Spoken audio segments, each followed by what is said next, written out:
Hey Gene, you asked on Slack about what you could help with the Bitcoin Core app design, and I was writing a bunch of text, and I thought maybe it might be just easier to just show you here in a video. So as you probably know, we have this version 1 of the applications that's currently being refined. Not so much the mobile state, but the desktop state, which should also very easily is designed to work on mobile layouts. So it's a basic onboarding flow, and then we'll have this block clock, maybe with a couple settings. So very straightforward, but by limiting the scope, it allows for the app to go out quicker and allows us to focus on the foundational stuff, which then should make the work afterwards simpler. And here, the design needs are really just the stuff that comes out of development, where as things get implemented, maybe something needs to be done a little bit differently because of some technical detail or so. And also fleshing out the design system a little bit.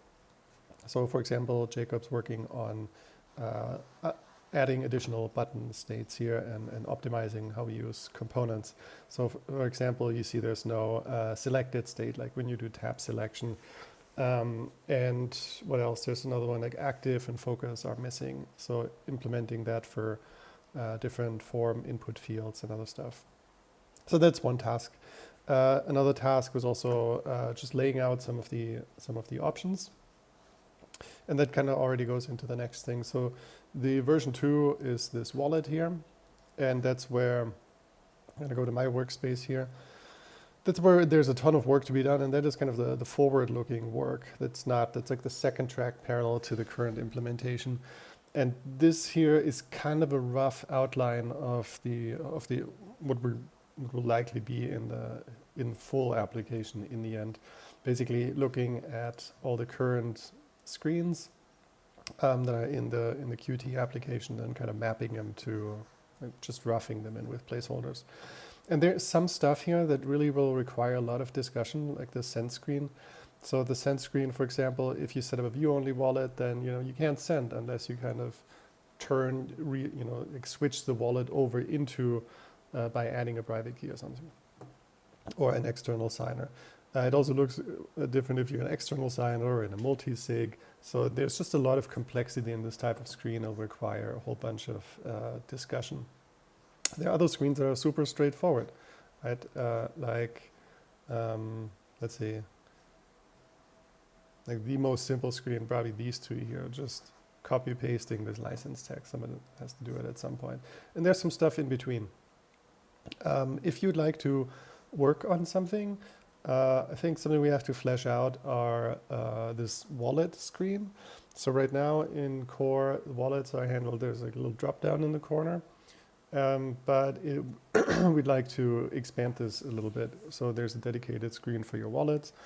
So somehow in onboarding, which we also haven't figured out yet, you're going to probably import or create a new wallet.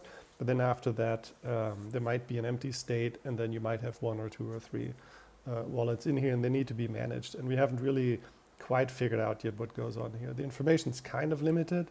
You can only, for example, you can't see the current balance in all wallets. You can only see it like the last time that wallet was opened, the balance from that. But there are also settings that would be good to potentially add here. Like if you want to add a password to your wallet, what does that look like? Or if you want to back up that wallet, like do we go into the wallet, or do we have like a drop down here where I can take actions on this wallet? If we like right now we don't have a wallet settings area. Like did we put this here, or where would we put that? There's some stuff here to figure out. We need some good icons here too for the few different types that we're going to have, which are probably external wallet, external signer. It doesn't have to be a device. A physical device could be something else too. View only and custom probably. So I think that that's a cool one to flesh out. And we have a whole bunch of application settings here that they're just empty screens. The task here would be really to start with just looking at what's what's in here. I think we need to take an index of all of these options here and figure out if these groupings still make sense. They may not make sense anymore as things have shifted over the years. And also consider if the right UI elements are used and whatnot. For example, realize that these checkboxes here, they're not actually checkboxes. You think as a user you can interact with them, but they're indicators. So some of this stuff just need to be rethought a little bit. Not the most exciting task here. Another one to look into is the activity, what that looks like, transactions activity.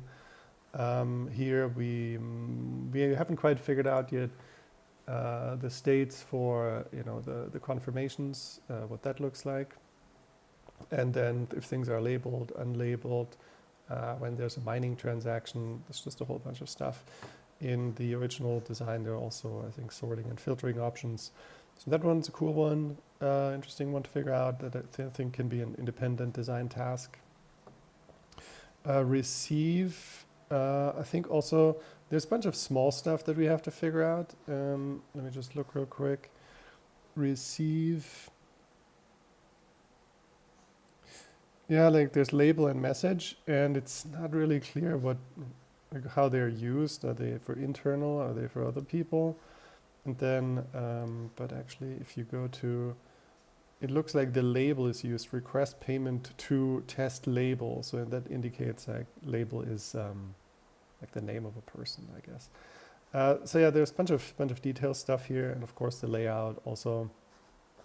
Thinking through what sharing options are available for desktop versus mobile, like what happens on mobile.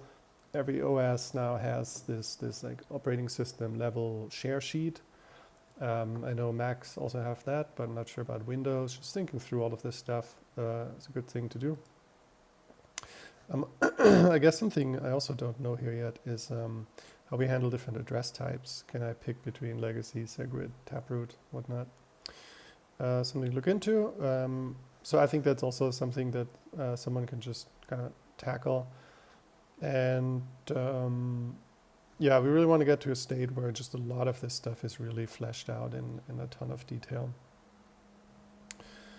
We also have a couple ones for sending addresses and receiving addresses. Not totally sure what they look like right now in the application. Might be somewhere on here. But yeah, I think the first two things, the big things that we'll try to tackle as a group, because there's a lot of complexity where we need a lot of discussion. First are the send and the onboarding.